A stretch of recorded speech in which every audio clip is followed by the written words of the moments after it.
안녕하세요. 경기도 도민강사 황인호입니다. 전 늘 현장에 있다 보니 그 밥이 입으로 들어가는지 코로 들어가는지 모를 정도로 급하게 식사를 하는 편인데요.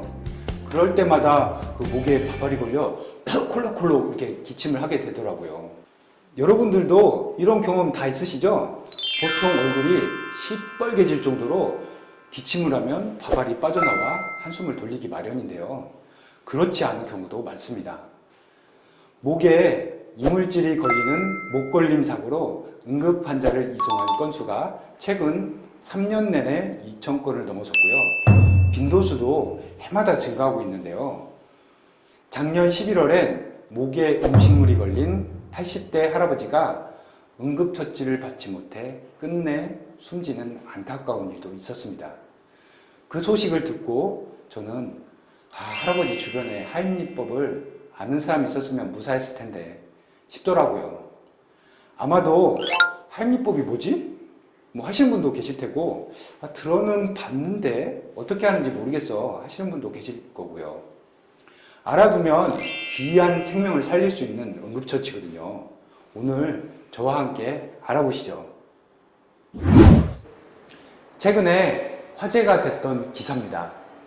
서울 김포공항을 떠나 오사카로 향하던 대한항공 항공기 기내에서 기내식을 먹던 12세 소녀가 갑자기 호흡곤란을 느끼며 목을 부여잡았는데요. 승무원들이 피멍이 들 때까지 30분 동안 하임리법으로 응급처치를 해 결국 승객을 구했습니다. 인터뷰 내용을 보면 이 승무원들도 실제로는 난생 처음 한 응급처치였다고 하네요. 그런데 어떻게 생명을 구할 수 있었을까요? 정답은 교육입니다. 평소에 하임리법 교육을 받았고 계속 리마인드 했기 때문인데요. 여러분들도 저와 함께라면 하임리법 어렵지 않아요. 하임리법은 기도 폐쇄 증상이 있을 때 시행하는 응급처치인데요. 기도 폐쇄는 음식물, 견과류, 장난감 등을 잘못 섭취해 기도, 즉 숨을 쉴 때 공기가 지나가는 길을 막아서 질식하는 사고입니다. 기도 폐쇄는 부분 폐쇄와 완전 폐쇄로 나뉘는데요. 부분 폐쇄일 때는 폐 속 깊은 곳에서 숨을 끌어올려 기침을 유도하시면 됩니다. 그런데 이때 물을 줘서는 안 됩니다. 물을 마시면 이물질이 더 깊이 들어갈 수도 있고 기도에 상처가 생길 수도 있어요. 격렬한 기침으로 이물질이 빠졌다 해도 진료를 받기 위해 병원 이송할 때까지 가급적 물을 주시면 안 됩니다. 완전 폐쇄일 때는 목을 움켜잡거나 기침, 청색증, 호흡곤란 증세를 보이게 되는데요.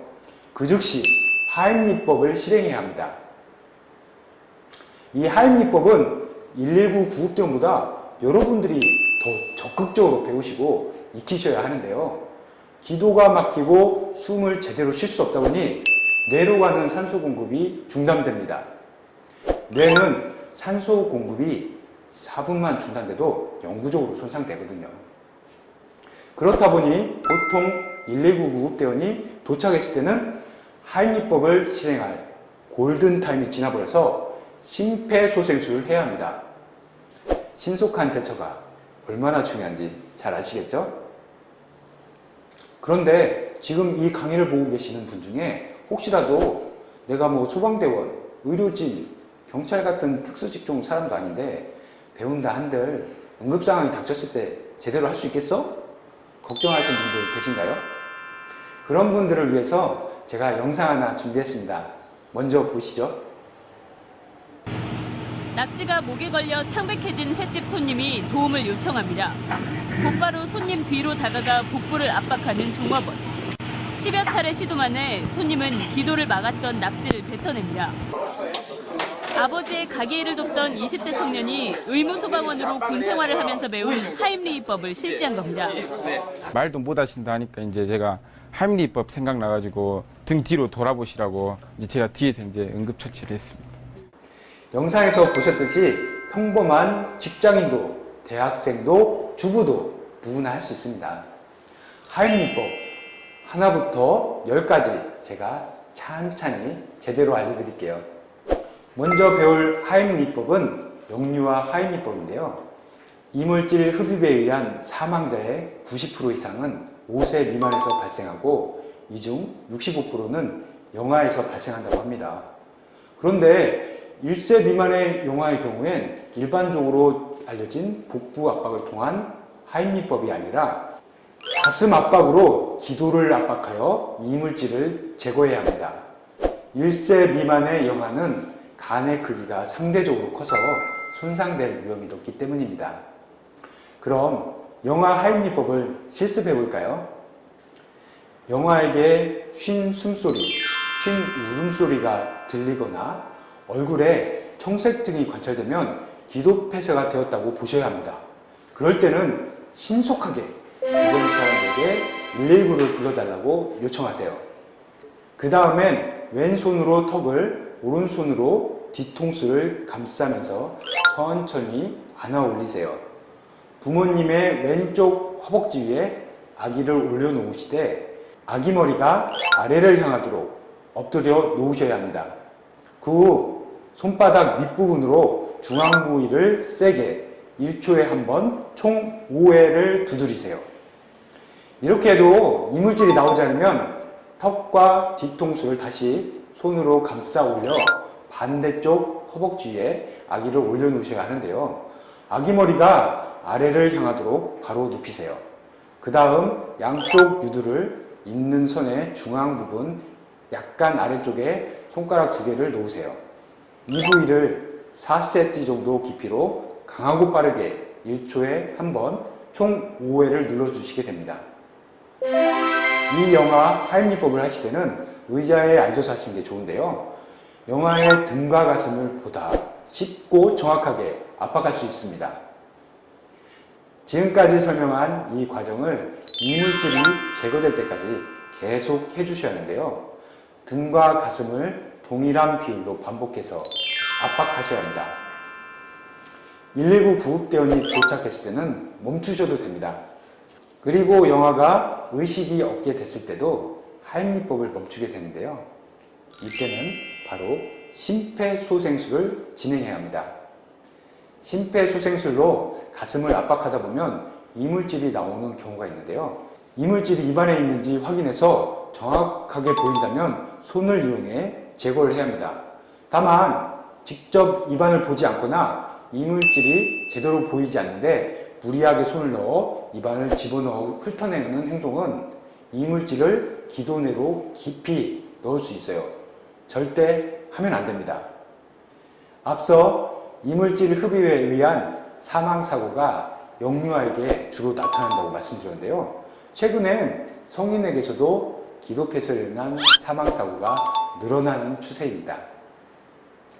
지난 8월엔 소래포구에서 낙지를 드시던 70대 노인이 사망하는 사고가 있었는데요.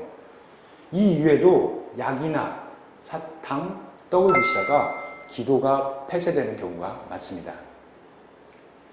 이럴 때 어떻게 해야 하는지 성임 하임리법을 알려드릴게요. 대상자가 의식이 있고 의사소통이 어느 정도 가능한 상태, 즉 기도가 부분적으로 폐쇄된 경우에는 기침을 더 하도록 유도하면서 119에 신고합니다. 하지만 말을 못하고 손으로 목을 감싸 쥔다면 기도가 완전히 폐쇄된 상태거든요. 그럼 주변 사람에게 119 신고하도록 하고요. 환자 뒤에 서서 환자 다리 사이에 자신의 다리를 넣고 앞으로 자세를 숙이세요. 자세를 잡았다면 압박 지점을 찾아야 하는데요. 환자의 명치끝과 배꼽을 이은 가운데 부분이 압박 지점이거든요. 엄지를 손바닥에 넣고 주먹을 쥔 다음 엄지 끝부분을 환자 압박 지점에 놓으세요. 마지막으로 다른 한 손으로 주먹을 쥔 손의 뒷부분을 잡고 환자의 배를 대각선 위로, 배에서 가슴 방향으로 당겨주는데요. 이때 팔로 옆구리를 조여 공기를 압축하듯이 당기시면 조금 더 효과적입니다. 그런데 환자가 임산부나 복부 비만일 때는 가슴 가운데 중앙에서 뒤쪽으로 당겨주시면 됩니다. 이 하인리법의 원리는 폐의 횡격막을 압축해서 양압으로 음식물을 밀어내는 것인데요. 그래서 압박 지점을 엄지로 잡고 팔로 압축해서 밀어 올리는 것입니다. 지금까지 하임리법을 찬찬히 알아봤는데요. 이런 의문이 생기신 분들 계실 겁니다. 혼자 있을 때 모기 이물질에 걸리면 어떻게 하지? 외국 사례 중 주변 기부에 몸의 압박 지점을 쿵 하고 부딪혀 충격을 가해 살아난 사례가 있습니다. 사실 하임리법은 혼자서 하기는 어렵습니다. 때문에 목에 음식물이 걸리면 재빨리 도움을 청하거나 완전 폐쇄가 되기 전에 적극적으로 기침을 하셔야 하는데요. 폐 속 깊은 곳에서 바람을 양압으로 불어올려 이물질을 빼내도록 노력해야 합니다. 어느덧 마칠 시간인데요. 이렇게 하임리법을 배웠지만 당황해서 기억이 안 난다면 어떻게 해야 할까요?